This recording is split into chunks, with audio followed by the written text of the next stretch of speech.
बिंदिया, कहाँ है तू? काम के वक्त बहू कहाँ चली जाती है? मम्मी मेरी आईलाइनर।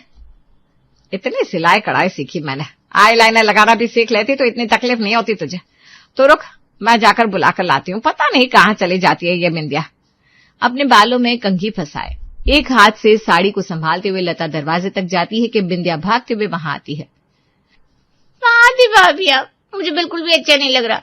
देखो आईलाइनर कैसा हो गया। हाँ पर ये क्या दीदी? बिंदिया करीब जाकर अपनी ननद के चेहरे को देखती है। गालों पर टमाटर जैसा हैवी ब्लश, होठों पर ओवरलाइनिंग और केकी सा मेकअप। ये देखकर बिंदिया का मुंह बन जाता है। आपकी वो मेकअप आर्टिस्ट फ्रेंड जो आने वाली थी ना आपको तैयार करने, कहाँ है वो? और ये आपके चेहरे पर ये पुछाड़ा किसने मार दिया? मम्मी। क्या कर रही है बहू तू? एक तो प्रीति पहले ही अपने आईलाइनर को लेकर रो रही है और तू है कि उसका सेल्फ कॉन्फिडेंस और गिराए जा रही है। देख नहीं रही है हालत इसकी? ना बेटा ना, मैं हूं ना, सब ठीक हो जाएगा। दुल्हनिया तो डॉक्टर बाबू की ही बनेगी। वही तो बात है ना मम्मी जी, चेहरे पर दीदी के मेकअप थोपा गया है। इतनी गंदी ज्वेलरी, इतना गंदा मेकअप और दीदी रो रही है आईलाइनर के लिए। आईलाइनर तो फिर भी बाकी मेकअप के हिसाब से ठीक है। बड़ा विश्वास था आपको अपनी सहेली पर, क्या हुआ दीदी? उसने मेकअप किया है, फिर कहने लगी मैं अभी आती हूँ। गई तो ऐसी कि आई नहीं। अब जो हुआ सो हुआ। बहू इसका मेकअप ठीक कर। लड़के वालों के सामने अगर मेरी बच्ची ऐसे दिखाई दे तो दिक्कत हो जाएगी। अपने कमरे में जाकर बिंदिया अपना मेकअप किट लेकर आती है और अपनी ननद को बिल्कुल मिनिमम मेकअप और ज्वेलरी के साथ तैयार कर देती है। अब बताओ कैसा लुक लग रहा है दीदी? बहुत सुंदर भाभी, बहुत सुंदर। I love you. पर लड़की वाले सिर्फ मेरे चेहरे को देखकर इम्प्रेस नहीं होने वाले, उन्हें मेरी क्वालिटीज भी देखनी है। खाना वाना तो मुझे बनाना आता नहीं, आपने सब तैयार कर लिया है ना? अरे क्या बहू, रसोई छोड़कर तू यहाँ बैठी हुई है? जल्दी जा, मेहमान आते ही होंगे।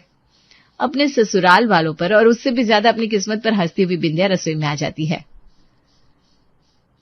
मन्नो सब देख लिया ना बहन तुमने? हाँ हाँ माता, सब कुछ सेट है। शाही गौरी तौरी को कढ़ाई से उतार लिया, मखमली उबले आलू को ओवन से बाहर निकाल लिया, पक रहे हवाई हलवे में जितनी तूने चीनी बताई थी उतनी डाल दी। बस अब तेरी ननद विदा हो और मेरा ये प्रेशर उतरे। पगली, मैंने तेरी शादी में खाना बनाने में तेरी मदद की थी तो तुम मेरी मदद करके सारे बदले चुका रही हो। सही है। इतनी एंटीक सब्जी बनाई है कि लड़के वाले खाते रह जाएंगे। लड़का डॉक्टर है तो क्या हुआ, हमारी लड़की भी कोई शेफ नहीं है। कुछ देर बाद MBBS डॉक्टर नारायण अपने पूरे परिवार के साथ बिंदिया को देखने उसके घर पहुंचता है। सॉरी टू इंटरप्ट आंटी जी, पर आपको खुद को पता है मैं खाने का कितना शौकीन हूँ। डॉक्टरी की पढ़ाई भी मैंने इसीलिए की थी ताकि बाद में अपने कमाए हुए पैसों से मैं रेस्टोरेंट खोल सकूं। तो लड़की कैसी भी हो, मुझे सबसे ज्यादा इससे फर्क पड़ता है कि मुझे मेरे ससुराल में खाना कैसा मिलेगा। वो तो ठीक है नारायण जी, पर हमारी लड़की का क्या? 3 बंगले हैं हमारे, 11 गाड़ी है। अगर आप कहे तो एक बंगला अभी आपकी ननद के नाम कर दूं। नौकर चाकर सब है हमारे घर पर मैं चाहता हूँ कोई ऐसा हो जो प्यार से बनाकर टेस्टी खाना खिला दे मुझे। रोज नहीं पर कभी कभी, और वो कभी मेरे लिए बड़ी बात होगी। बिंदिया और प्रीति खाना टेबल पर लगाते हैं, पर जैसे ही नारायण के पापा शाही गोरी तौरी की सब्जी खाते हैं तो बेहोश होकर वहीं गिर जाते हैं। भाई साहब को क्या हो गया? भाई साहब अब तो आपको शादी करनी होगी डॉक्टर साहब। भाई साहब की आखिरी इच्छा थी कि आपकी शादी हो जाए। आग लगे आप लोगों के खाने को।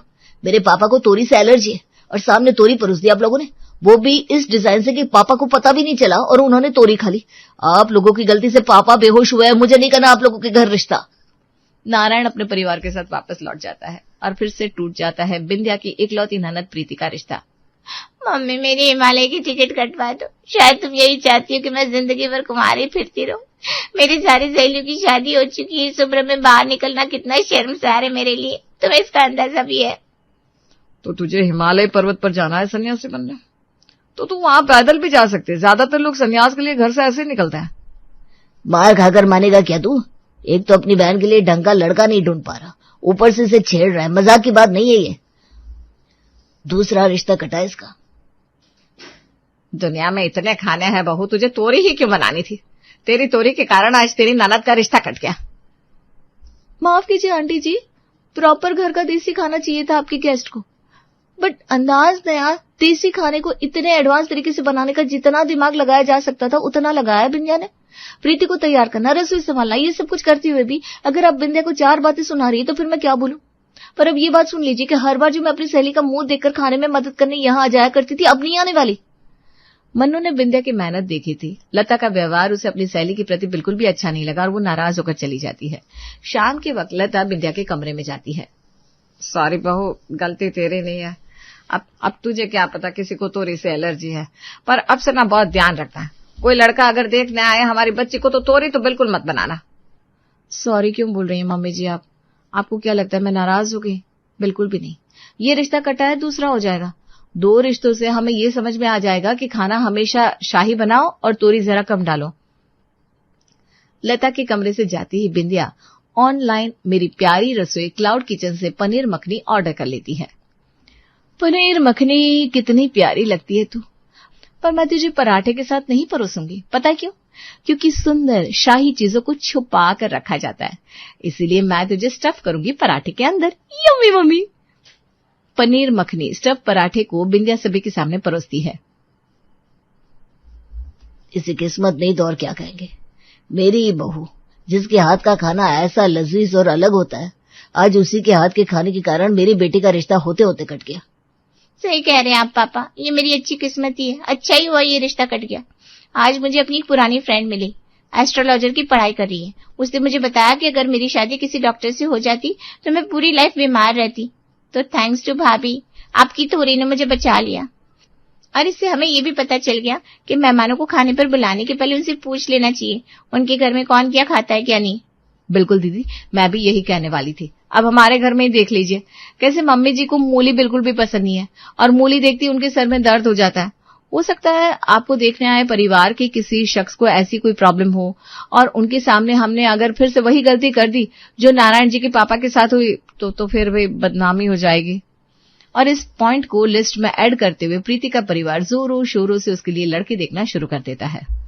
वर्मा जी नहीं है क्या वो पार्वती इंडस्ट्रीज वाले? उनका बेटा कैसा रहेगा हमारी प्रीति के लिए? अरे नहीं पापा, अपने राइवल के घर में अपनी बेटी कभी नहीं देनी चाहिए। ऐसे ना तो मायके में शांति रहती है ना ससुराल में। मैं प्रीति से बात करता हूँ, अगर कोई लड़का उसकी लाइफ में जिससे उसकी अच्छी बात होती हो तो उसी से बात चला देंगे। हम उम्र दोस्त जैसे शख्स को पार्टनर बनाना सही रहता है। आजकल वैसे भी शादी में बहुत कॉम्प्लिकेशंस हो रहे हैं। अरेंज मैरिज में पता करते करते भी कई राज छुपे रह जाते हैं। एक ही तो बहन है मेरी, मैं कोई रिस्क लेना नहीं चाहता पापा। रात को घर लौटने के बाद प्रेम प्रीति के कमरे में जाता है और उससे इस बारे में बात करता है।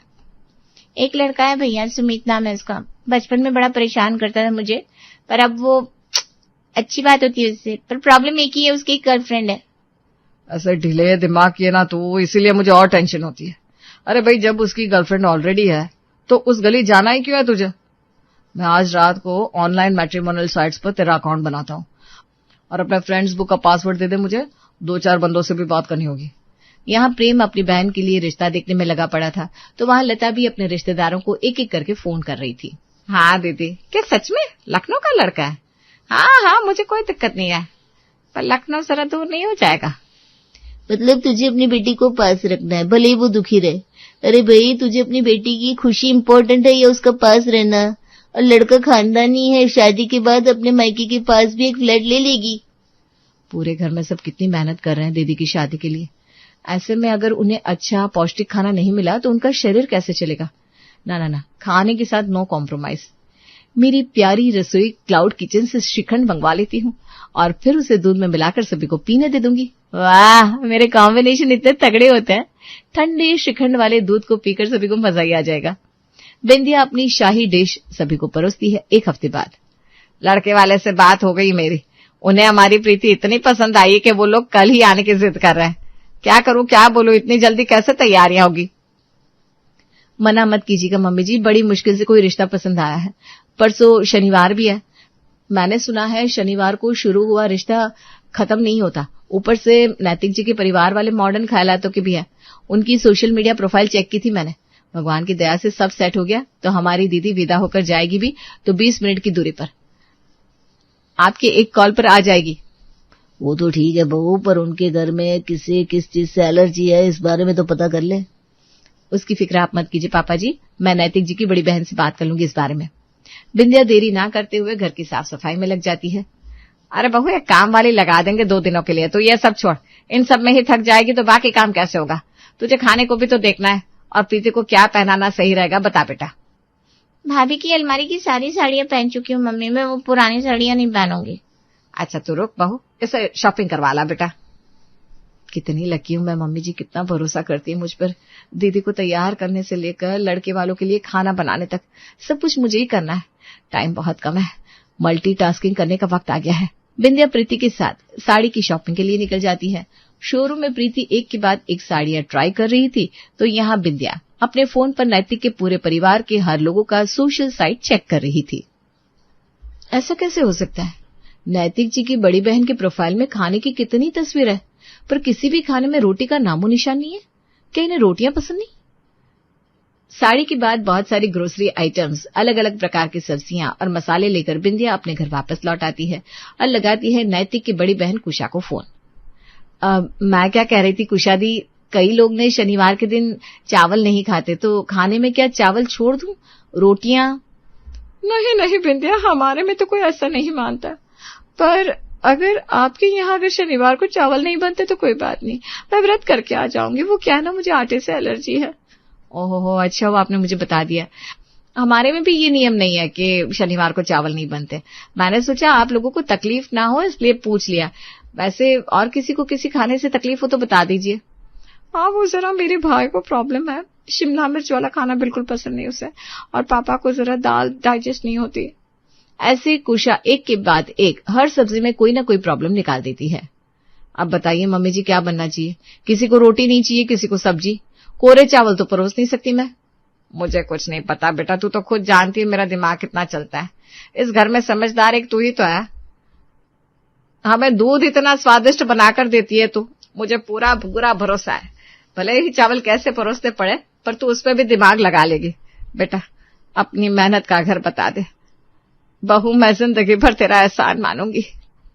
और अगली सुबह अपने फेवरेट रेस्टोरेंट से बिंदिया चटपटे दम आलू ऑर्डर करती है और उन्हें फ्रिज में रख देती है और दूसरी तरफ काजू डालकर पुलाव बनाना शुरू कर देती है। तुझे लग रहा है तेरा आइडिया काम करेगा? नहीं पता, पर वेजिटेबल पुलाव में नैतिक जी की फैमिली को वेजिटेबल नहीं चाहिए, सब्जी ने खानी नहीं, दाल उनको चलेगी नहीं, तो कोरे चावल से अच्छा मैंने सोचा पुलाव बना देती हूँ। और आलू तो ऐसी चीज है जो सभी खा लेते हैं, तो क्यों ना पुलाव में दम आलू का तड़का लगा दिया जाए। भगवान ने चाहा तो जैसे मेरे हाथ का बना हर कॉम्बिनेशन हिट हो जाता है, ये भी हो जाएगा। नहीं तो फिर दीदी के लिए चौथा रिश्ता देखेंगे और क्या। नैतिक अपने पूरे परिवार के साथ आते हैं। दोनों परिवार में बातें शुरू होती है। महेश धीरे से प्रेम से कहता है, सब कुछ तो ठीक लग रहा है प्रेम। हाँ पापा, प्रीति और नैतिक जी हंस हंस कर बातें भी कर रहे हैं। परिवार भी बड़ा फ्रेंडली है। आपने देखा नहीं कैसे प्रीति को पैर छूने से मना कर दिया आंटी जी ने। पर अभी तक खाना परोसना बाकी है बेटा। पिछली बार याद है कैसे सब कुछ फाइनल लग रहा था और तोरी की सब्जी ने बेड़ा गर्क कर दिया। अब जब तक सभी बातें कर रहे हैं बहू तो खाना लगा दे। भाभी आप खाना लेकर आइए, मैं सभी को परोस दूंगी। मन्नू और प्रीति पापड़ के साथ चटपटे दम आलू के पुलाव डाइनिंग टेबल पर लेकर आती है। प्रीति सभी को खाना परोसना शुरू करती है। OMG, मुझे माफ कर दीजिए नैतिक जी, गलती से पुलाव आपके कपड़े पर गिर गया। सॉरी, मैं भी साफ कर देती हूँ। अरे कोई बात नहीं प्रीति जी, अब घबरा क्यों रही है? चावल के दाने ही तो है, कोई बम नहीं मार दिया आपने मुझे। किचन कहाँ है बता देती तो मैं कपड़े क्लीन कर लेता। नैतिक किचन की ओर जाता है। प्रीति की बहुत छोटी सी गलती उस पर बहुत भारी पड़ सकती थी। शायद ऐसा ही होता दिख रहा था। जैसे ही नैतिक किचन से बाहर आता है, वो सभी के साथ बैठता तो है, पर खाने का एक निवाला भी उसके गले से नीचे नहीं उतरता। क्या बात है भाई, तुझे तो आलू बड़े पसंद है, पुलाव में तो आलू है तो खा क्यों नहीं रहा? कुछ ऐसा देख लिया मैंने दीदी, जो शायद मैंने सपने में भी एक्सेप्ट नहीं किया था। हे भगवान, अब क्या? खाना कंप्लीट होने के बाद सभी एक साथ एक जगह पर बैठते हैं। क्या गलती हो गई बेटा जी? खाना आपके कपड़ों पर गिर गया तो आपको बुरा लग गया क्या? मैं उसके लिए माफी मांगता हूँ। आप प्लीज इस रिश्ते के लिए मना मत कीजिएगा, मेरी बेटी का दिल टूट जाएगा। मेरी प्यारी रसोई से आपके घर में खाना कौन बनाता है? मैंने अंदर किचन में डब्बे देखे। वो मैं खाना कैसा रहता है वहां का? सॉरी नैतिक जी। सॉरी क्या भाभी, थैंक्स अ लॉट। देख लिया दीदी आपने, देख लिया पापा मम्मी। भाभी आपको मैं क्या बताऊं, हमारा बहुत बड़ा बिजनेस है, सब कुछ है मेरे पास, डिग्री है, पैसे है, पर मैं हमेशा से रेस्टोरेंट का काम करना चाहता था, पर कभी सपोर्ट नहीं किया किसी ने। तो मैंने रेस्टोरेंट को क्लाउड किचन में चेंज कर दिया और ऑनलाइन डिलीवरी ऐप में अपने किचन का नाम रजिस्टर कर लिया, पर किसी ने कभी ऑर्डर ही नहीं किया। खाने के नाम इतने इंटरेस्टिंग थे कि लोगों को लगा शाही तोरी कौन खाता होगा, हवाई पुलाव ये क्या चीज होती होगी? आज आपकी रसोई में अपने रेस्टोरेंट से आया हुआ आलू दम देखकर मुझे विश्वास हो गया कि इस घर में मेरे काम की कदर होगी। मुझे ये रिश्ता मंजूर है। और इस तरह जो किसी ने नहीं सोचा था वो हो जाता है। बिंदिया की क्लाउड किचन से मंगवाए हुए अलग अलग सब्जियों के कारण आज उसकी ननद का रिश्ता पक्का हो जाता है। निशा अपनी पहली रसोई का खाना बनाकर टेबल पर लगाती है। सभी लोग खाकर खुश होते हुए कहते हैं, वाह भाई वाह, निशा बेटा तुमने तो कमाल कर दिया। ऐसा स्वाद तो बरसों बाद चखने को मिला है। शारदा, हमारी बहू तो अन्नपूर्णा निकली। वाकई निशा, खाना बहुत लाजवाब बना है। मुझे यकीन नहीं था कि तुम इतनी एक्सपर्ट हो कुकिंग में। खाना खाने के बाद सब लोग निशा को मुंह दिखाई देते हैं। तभी विजय जेब से एक ब्रेसलेट का डब्बा निकालते हुए निशा को देता है और कहता है, भाभी ये लीजिए, ये मेरी तरफ से आपके लिए एक छोटा सा तोहफा है। अरे ये तो बहुत ही सुंदर ब्रेसलेट है देवर जी, इसकी क्या जरूरत थी? वैसे सच बताइए, क्या ये आपने खुद पसंद किया है? इसकी चॉइस तो बहुत ही क्लासिक है। वाकई बहुत प्यारा है। शुक्रिया देवर जी। ऐसे ही कुछ दिन बीत जाते हैं। एक सुबह निशा गीले कपड़े लेकर छत पर जाती है। जब वो तार पर कपड़े फैला रही होती है तो देखती है कि विजय छत पर खड़ा होकर किसी से बड़े प्यार से बात करने को कह रहा था। निशा कपड़े फैलाने लगती है, लेकिन थोड़ी देर बाद विजय की बात खत्म होती है तो निशा कहती है, क्या बात है देवर जी, इतनी सुबह सुबह किससे इतनी लंबी बातें हो रही है? चेहरे की मुस्कान तो बता रही है कि मामला कुछ खास है। अरे भाभी, आप यहाँ मैं तो बस अब छुपाने की जरूरत नहीं है। ये वही है ना जिसने मेरे लिए ये ब्रेसलेट पसंद किया था? सच सच बताइए, क्या मैं अपनी होने वाली देवरानी के बारे में सोच रही हूँ? हाँ भाभी, आप तो बड़ी पारखी निकली, वही है। अरे वाह, ये तो बहुत अच्छी खबर है। भाई अब हमें भी तो मिलवाओ अपनी इस पसंद से, आखिर मुझे भी तो पता चले कि मेरी देवरानी कैसी है। जरूर भाभी, बहुत जल्द मिलवाऊंगा। अगले दिन शाम को जब पूरा परिवार साथ बैठा होता है तब विजय कहता है, माँ, मुझे आपसे कुछ कहना है। दरअसल मैंने अपने लिए एक लड़की पसंद कर ली है। अगर आप और पापा कहें तो मैं आपको उनसे मिलवा दूं। अरे ये तो बहुत ही अच्छी बात है बेटा, हमारे घर का बेटा अपनी पसंद लेकर आएगा, इससे बड़ी खुशी क्या होगी। कल संडे है, हम कल ही उनके घर चलते हैं। सभी लोग हाँ कह देते हैं। अगली सुबह सभी लोग लड़की के घर जाने के लिए तैयार हो रहे थे। तभी शारदा पिंकी से कहती है, अरे पिंकी बेटा, जा जरा अपनी बड़ी भाभी को बोल कि तैयार हो जाए, हमें विजय के लिए लड़की देखने जाना है, सब लोग इंतजार कर रहे हैं। तभी अजय अपने कमरे से तैयार होकर बाहर आता है और कहता है, माँ, निशा की तबीयत ठीक नहीं है तो इसलिए वो नहीं जा पाएगी, हम लोग चलते हैं। अच्छा बेटा, उसकी तबीयत खराब है तो उसे आराम करने दो, चलो हम चलते हैं। अब निशा के बिना ही बाकी सब लोग रीना के घर जाते हैं। रीना सभी के लिए चाय लेकर आती है। सभी लोगों को रीना बहुत पसंद आती है और इस तरह विजय और रीना का रिश्ता पक्का हो जाता है। सब लोग बहुत खुश होकर लौटते हैं। घर लौटते ही विजय सीधा निशा के कमरे की तरफ भागता है और कहता है, भाभी, मेरा भी रिश्ता पक्का हो गया। रीना के घर वाले बहुत अच्छे हैं। माँ और पापा को भी रीना बहुत पसंद आई। अरे वाह, बहुत बहुत बधाई हो देवर जी। मुझे दुख है कि मैं साथ नहीं जा पाई। अच्छा फोटो तो दिखाओ, आखिर मैं भी तो देखूं कि कैसी दिखती है मेरी होने वाली देवरानी। विजय अपने फोन में रीना की फोटो निकालकर निशा को दिखाता है। जैसे ही निशा की नजर फोन की स्क्रीन पर पड़ती है, उसके चेहरे का रंग उड़ जाता है। वो कहती है, ये तुम्हारी होने वाली बीवी है? हाँ भाभी। क्यों, क्या हुआ? आप इसे पहचानती हैं क्या? नहीं देवर जी, मैं इसे जानती नहीं हूँ। बस मुझे लगा कि मैंने इसे पहले कहीं देखा है, शायद किसी मार्केट में या कहीं और। खैर छोड़िए, बहुत अच्छी लड़की है। कुछ महीनों बाद विजय और रीना की शादी का दिन आता है। शादी संपन्न होती है और रीना दुल्हन बनकर घर आती है। रीना घर के बाहर गृह प्रवेश के लिए खड़ी होती है। तभी शारदा रीना से कहती है, रीना बेटा, अब घूंघट थोड़ा ऊपर उठाओ, तुम्हारी जेठानी निशा तुम्हारा गृह प्रवेश कराएगी। निशा बहू, अपनी देवरानी का स्वागत करो। रीना अपना घूंघट ऊपर उठाती है। जैसे ही वो निशा को अपने सामने आरती की थाली लिए हुए खड़ी देखती है तो हैरान रह जाती है और कहती है, तुम यहाँ? अरे क्या हुआ रीना, क्या तुम निशा को पहले से ही जानती हो? नहीं माँ जी, वो मुझे लगा कि ये कोई और है, मैं इन्हें नहीं जानती, बस शक्ल थोड़ी जानी पहचानी लगी थी। हाँ माँ जी, मुझे भी बस ऐसा ही लगा था। अब निशा रीना उनकी आरती करके उसका गृह प्रवेश करवाती है। रीना अंदर आती है और सभी अपने अपने कमरे में जाकर आराम करते हैं। अगली सुबह रीना नहा धोकर तैयार होकर शारदा के पास आती है तो शारदा उससे कहती है, जाओ रीना बेटा, आज तुम्हारी पहली रसोई की रस्म है। अपनी पसंद का खाना बनाओ और हाँ, कुछ मीठा जरूर बना लेना। जी माँ जी। ऐसा कहकर रीना रसोई में जाती है और खाना बनाने के साथ हलवा बनाने के लिए सूजी भी भूनने लगती है। तभी निशा वहां आती है और कहती है, क्यों रीना, बन गया खाना या अभी भी चूल्हा जलाने की कोशिश ही कर रही हो? सोचा चलो तुम्हारी मदद कर दूं थोड़ी। मैं और तुम्हारी मदद? कभी नहीं निशा, मुझे तुम्हारी किसी भी मदद की जरूरत नहीं है। तुम यहाँ से जाओ और मुझे अपना काम शांति से करने दो। अरे मुझे भी शौक नहीं है तुम्हारी मदद करने का। मैं तो बस इसलिए आई थी क्योंकि तुम्हारे कमरे में तुम्हारा फोन बज रहा है। शायद तुम्हारे मायके से किसी का कॉल है। जाओ जाकर देख लो। ये सुनकर रीना कॉल रिसीव करने के लिए रसोई से चली जाती है। तभी मौका पाकर निशा रसोई में रखे नमक और शक्कर के डब्बों को देखती है। वो झट से शक्कर के डब्बे का लेबल नमक वाले पर और नमक का शक्कर वाले पर लगा देती है और अपने आप से कहती है, अब आएगा दुश्मनी का असली मजा। पहली रसोई में ही जब सबके मुंह में नमक घुलेगा तब पता चलेगा तुम्हें कि निशा से पंगा लेना क्या होता है।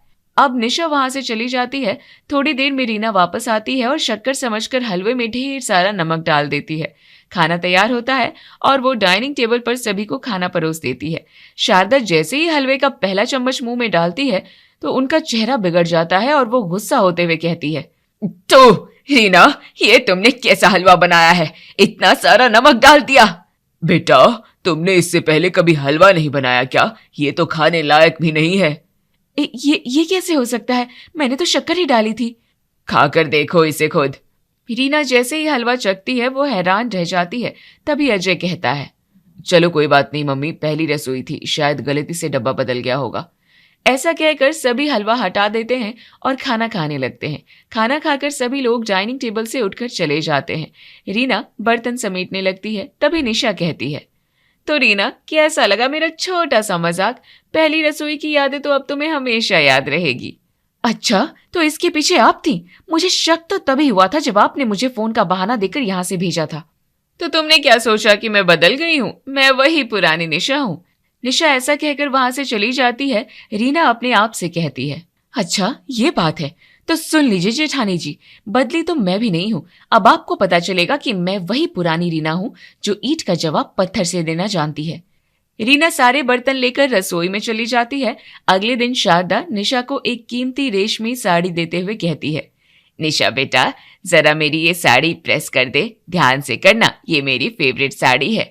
हॉल में बैठी रीना ये देख रही थी। वो मन ही मन सोचती है, अच्छा तो जेठानी जी साड़ी प्रेस करने जा रही हैं। निशा साड़ी लेकर अपने कमरे में जाती है और जैसे ही वो प्रेस गर्म करके साड़ी पर रखती है तभी उसे रसोई से एक जोरदार आवाज आती है। निशा दौड़कर रसोई में आती है तो देखती है कि रीना के हाथों से कप छूटकर गिर गया था। क्या हुआ? ये कप कैसे टूटा?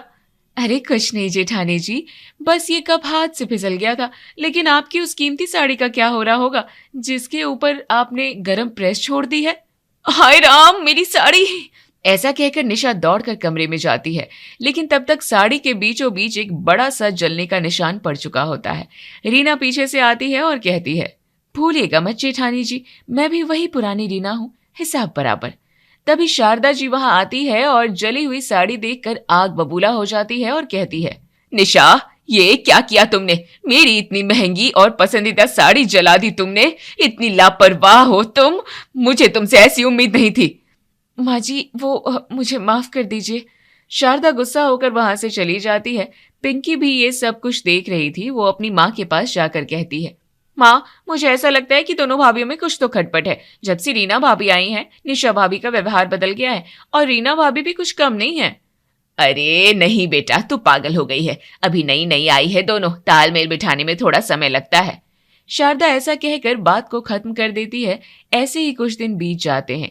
एक दिन शारदा दोनों बहुओं को बुलाकर कहती है, सुनो तुम दोनों, कल तुम्हारी बुआ सास आने वाली है। निशा, तुम्हारी जिम्मेदारी है सुबह के नाश्ते की, और रीना, तुम दोपहर के खाने का इंतजाम करोगी। कोई गलती नहीं होनी चाहिए। जी माँ जी, आप फिक्र मत कीजिए, मैं बाजार से ताज़ा गुलाब जामुन और समोसे ले आऊंगी। ऐसा कहकर निशा रात को ही बाजार जाकर ढेर सारा नाश्ता खरीद लाती है और उसे लाकर फ्रिज में रख देती है और अपने कमरे में जाकर सुकून से सो जाती है। लेकिन आधी रात को रीना चुपके से रसोई में आती है और सारा नाश्ता फ्रिज से निकालकर बाहर स्लैब पर रख देती है और खुद जाकर सो जाती है। अगली सुबह जब शारदा रसोई में आती है तो नाश्ते की हालत देखकर उनका पारा चढ़ जाता है। वो निशा को आवाज देकर बुलाती है, फिर कहती है, निशा, ये क्या बदतमीजी है? ये नाश्ता मेज पर बाहर क्यों रखा है? पूरी रात में ये सब खराब हो गया है। बासी बदबू आ रही है इसमें से। क्या तुझे इतनी भी अकल नहीं कि मीठा और तला हुआ सामान फ्रिज में रखा जाता है? पर माँ जी, मैंने तो इसे फ्रिज में ही रखा था, मुझे याद है। तो क्या ये खुद चल के बाहर आ गया? तेरा ध्यान आजकल कहाँ रहता है? मेहमान आने वाले हैं और घर में खाने को कुछ नहीं है। मेरी नाक कटा दी तूने। शारदा गुस्से में बड़बड़ाते हुए वहां से चली जाती है। तभी रीना रसोई में आती है और कहती है, क्यों जेठानी जी, अब आया दुश्मनी का असली मजा? मेहमानों के सामने बेइज्जती होने का डर कैसा लग रहा है? अच्छा, तो ये तुम्हारी हरकत थी? तुमने नाश्ता बाहर निकाला? हाँ, मैंने ही किया, और अभी तो बहुत कुछ बाकी है। ऐसा कहकर रीना वहां से चली जाती है। थोड़ी देर बाद मेहमान आते हैं। सभी लोग सरल और उनकी बेटी बिंदिया से बैठकर बातें करते हैं। थोड़ी देर बाद रीना रसोई में जाकर दोपहर का खाना बनाने की तैयारी में जुट जाती है। इधर निशा अपने पति अजय को फोन लगाती है और कहती है, हेलो अजय, अरे आप तो बोल रहे थे ना कि आपके कुछ ऑफिस के दोस्त शहर आए हुए हैं और आप उन्हें खाने पर लाना चाहते हैं। आज ही ले आइए, आज रीना बहुत अच्छा खाना बना रही है, माँ भी बहुत खुश होंगी। सच में? ठीक है, फिर मैं अपने 4-5 दोस्तों को लेकर अभी आधे घंटे में पहुंच रहा हूँ। निशा ऐसा कहकर फोन रख देती है। थोड़ी देर बाद अजय अपने दोस्तों के साथ घर पहुंच जाता है। शारदा उन्हें देखकर हैरान रह जाती है। शारदा अजय को उसके कमरे में लेकर जाती है और कहती है, अरे अजय बेटा, तूने बताया नहीं कि तेरे दोस्त भी आ रहे हैं। खाना तो हमने सिर्फ मेहमानों के हिसाब से बनाया था। माँ, निशा ने फोन करके कहा था कि आज बहुत अच्छा खाना बन रहा है, इसलिए मैं इन्हें ले आया। कोई बात नहीं बेटा, अब ले आया है तूने तो बैठा। ऐसा कहकर शारदा रसोई में जाती है और रीना से कहती है, रीना बेटा, अजय के दोस्त भी आ गए हैं। अब तुझे फिर से और खाना बनाना पड़ेगा। जल्दी जल्दी हाथ चला, वो लोग भूखे बैठे हैं। शारदा ऐसा कहकर चली जाती है और रीना दोबारा खाना बनाने लगती है। तभी निशा वहां आती है और कहती है, क्यों देवरानी जी, अब पता चला दुश्मनी का असली मजा? गर्मी में चूल्हे के सामने दोबारा खड़े होने का अनुभव कैसा है? तुमने जानबूझकर अजय भैया को फोन किया ना? हाँ, हिसाब बराबर करने के लिए। पिंकी ये सब देख लेती है। थोड़ी देर बाद रीना सभी मेहमानों के लिए खाना लगाती है। सभी लोग खाना खाकर चले जाते हैं और शारदा भी अपने कमरे में आराम के लिए चली जाती है। तब पिंकी शारदा के पास आती है और शारदा को सारी बातें बताते हुए कहती है, माँ, अब तो पानी सिर से ऊपर जा चुका है, हमें कुछ करना होगा माँ, वरना ये घर टूट जाएगा। मुझे भी ऐसा ही कुछ लग रहा है पिंकी, लेकिन समझ नहीं आता कि इनकी इस दुश्मनी की जड़ क्या है। तभी घर की घंटी बजती है। शारदा की एक बहुत पुरानी सहेली सुनीता उनसे मिलने आती है। शारदा दोनों बहुओं को सुनीता से मिलवाने के लिए बुलाती है और कहती है, सुनीता, मेरी दोनों बहुओं से मिलो। ये बड़ी है निशा और ये छोटी रीना। सुनीता जैसे ही निशा और रीना को देखती है वो उनको पहचान लेती है। उसके बाद शारदा अपनी दोनों बहुओं से कहती है, निशा, रीना, जो मेरी सहेली के लिए जाओ, कुछ नाश्ता बना कर ले आओ। रीना और निशा रसोई में नाश्ता बनाने के लिए चली जाती है। तब सुनीता शारदा से कहती है, अरे शारदा, तूने इन दोनों को अपने घर की बहू बना ली। क्यों, क्या हुआ सुनीता? तू क्या इन्हें पहले से जानती है? जानती क्या, इनके किस्से तो पूरे मोहल्ले में मशहूर थे। ये दोनों पड़ोसी थी और सुबह शाम ऐसे लड़ती थी जैसे देवरानी जेठानी हो। आज देखो, किस्मत ने इन्हें सच में देवरानी जेठानी बना दिया। सुनीता की बात सुनकर शारदा और पिंकी के होश उड़ जाते हैं। थोड़ी देर बाद रीना और निशा मिलकर चाय और बिस्किट लेकर आती है। सुनीता नाश्ता करती है और थोड़ी देर बातें करने के बाद वो चली जाती है। अगले दिन सुबह शारदा सीढ़ियों से नीचे उतर रही थी। अचानक उसका पैर फिसलता है और वो गिर जाती है। वो चिल्लाते हुए कहती है, मेरा पैर, कोई बचाओ मुझे। उनकी आवाज सुनकर निशा रसोई से और रीना अपने कमरे से दौड़ते हुए आती है। उफ, बहुत जोर से मोच आ गई है, कमर में भी बहुत दर्द है, मुझसे उठा नहीं जा रहा। माँ जी, आप घबराइए मत। रीना, जल्दी आ, माँ जी को पकड़, इन्हें सोफे तक लेकर जाना होगा। हाँ, पकड़ती हूँ। माँ जी, आप मुझ पर सहारा लीजिए। निशा, तू सर की तरफ से हाथ लगा। दोनों बहुएं मिलकर शारदा को उसके कमरे में लेकर जाती है और लिटाती है। रमेश जी डॉक्टर को फोन करते हैं। डॉक्टर आता है और चेकअप करता है, फिर कहता है, देखिए, घबराने की बात नहीं है, लेकिन चोट काफी गहरी है। इन्हें कम से कम 10-15 दिन बिस्तर से बिल्कुल नहीं उठना है। इनकी पूरी देखभाल और सेवा करनी होगी। अगर ये हिली डुली तो ऑपरेशन की नौबत आ सकती है। डॉक्टर साहब, आप चिंता मत कीजिए, हम दोनों है ना, हम माँ जी का पूरा ख्याल रखेंगे। डॉक्टर के जाने के बाद निशा रीना से कहती है, रीना तू जाकर माँ जी के लिए गर्म पानी की थैली ला, मैं उनके पैरों की मालिश कर देती हूँ। हाँ हाँ जेठानी जी, मैं अभी लाती हूँ। रीना दौड़कर रसोई से गर्म पानी की थैली लेकर आती है। दोनों बहुएं मिलकर अपनी सास की सिकाई करती है। ये देखकर ससुर जी खुश होते हुए कहते हैं, अब तुम दोनों को ही शारदा के ठीक होने तक उसका ख्याल रखना है। पिताजी आप बिल्कुल चिंता मत कीजिए, हम दोनों मिलकर माँ जी का ख्याल रख लेंगे, उन्हें कुछ नहीं होगा। सभी लोग अपने अपने कमरे में चले जाते हैं, लेकिन दोनों बहू में अपनी सास की सेवा में लगी होती है। काफी देर बाद रीना निशा से कहती है, जेठानी जी आप थक गई होंगी, सुबह से माँ जी के पास बैठी हो, जाओ थोड़ा आराम कर लो, अब मैं बैठती हूँ यहाँ। नहीं रीना, तू भी तो सुबह से रसोई संभाल रही है। अच्छा मैं आपके लिए चाय बनाकर लाती हूँ। ऐसा कहकर रीना रसोई में जाती है और चाय बनाकर निशा को देती है। निशा कहती है, शुक्रिया रीना, सच कहो तो मुझे अपनी हरकतों पर बहुत पछतावा हो रहा है। हम कितनी बेवकूफ थी ना, पुरानी बातों को लेकर इस घर की खुशियों के साथ खेल रहे थे। अगर आज माँ जी को कुछ बड़ा हो जाता तो हम खुद को कभी माफ नहीं कर पाते। गलती तो मेरी भी थी निशा, मैंने भी तुमसे बदला लेने के चक्कर में ये नहीं सोचा कि तुम मेरी जेठानी हो। हम पड़ोस में लड़ते थे, वो बचपन था, पर अब हम एक ही परिवार का हिस्सा हैं। मुझे माफ कर दो। मुझे भी माफ कर दो छोटी, अब से हम पक्के पड़ोसी नहीं बल्कि सगी बहनों जैसी देवरानी जेठानी बनकर रहेंगे। तभी शारदा जी धीरे से उठकर बैठ जाती हैं और मुस्कुराने लगती हैं। उसी समय पिंकी, रमेश, अजय और विजय भी कमरे में दाखिल होते हैं। तो सुलह हो गई तुम दोनों की, या अभी भी कोई कसर बाकी है? माँ जी आप तो कह रही थी कि आप हिल भी नहीं सकती हैं, और डॉक्टर ने तो कहा था कि बेड रेस्ट जरूरी है। भाभी वो डॉक्टर मेरा दोस्त था और माँ को कोई चोट नहीं लगी थी। ये सब तो आप दोनों को करीब लाने का एक छोटा सा ड्रामा था।